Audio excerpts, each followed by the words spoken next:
On Thursday night, the Chatham Anglers traveled to Lowell Park to take on the Cotuit Kettleers in this cross-division matchup. On the mound for the Ketts was Aiden Hunter. Hunter pitched 3 2/3 innings, giving up 5 hits, 3 runs, 1 walk, and 2 strikeouts during his time on the mound. Hunter was able to keep the Chatham Anglers at bay and keep it to only a 2-run lead while he was on the mound. Hunter was able to navigate himself out of some tough situations, especially in the 3rd inning, but Hunter was able to bear down and get a fly out in the 3rd to get the Ketts out of the jam with a runner 90 feet away.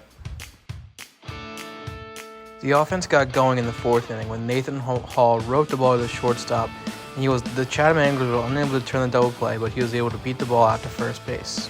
2 batters later, Tyler Cerny came up to the plate, and Cerny got all of a baseball and sent it over the left field wall for his first homer of the season.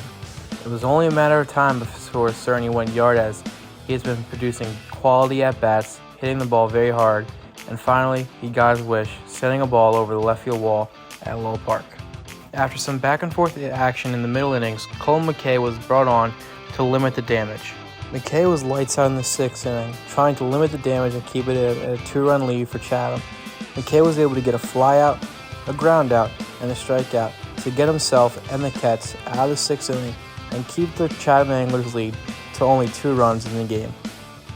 The offense struck again in the 6th, as with 2 outs, Timo Becerra roped the ball down the left field line for a double. Becerra was able to beat out a short ball to the left field wall for a double to put a man on second with 2 outs and with the Ketts down 2. A wild pitch brought Becerra over to 3rd, and then a Devin Taylor ground ball that ate up the Chatham first baseman allowed Becerra to score, making the Angler lead only down to 1. In the 7th inning, Louis Miesla was called upon in a tough 1st and 3rd situation. Miesla struck out the first batter and then picked off a batter at first base as they got him in a rundown for the 2nd out of the inning. For the final out of the inning, Miesla was able to strike out the batter. A response was needed in the bottom of the 7th, and none better than Nathan Hall, as he wrote the ball up the middle for a single to lead off the inning with 2 outs.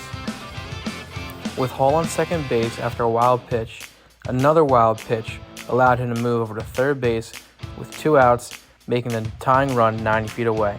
Brandon Compton then hit a soft liner in front of the center fielder to bring the game to a tie, scoring Hall from 3rd base. With the game tied and darkness on its way, Miesla was back out on the mound. Miesla got the first out of the 8th as the Chatham Anglers sacrificed bunt to move into a runner over to 2nd. Zach Duenas was then called upon for the Ketts. Duenas got the first guy out by a strikeout, and then he got another strikeout, looking to get the Ketts offense back up to the plate to try to win the game. The offense didn't waste any time, as Easton Winfield led off the bottom of the 8th with a double to the left center gap, as he was able to reach 2nd since the ball made it all the way to the wall.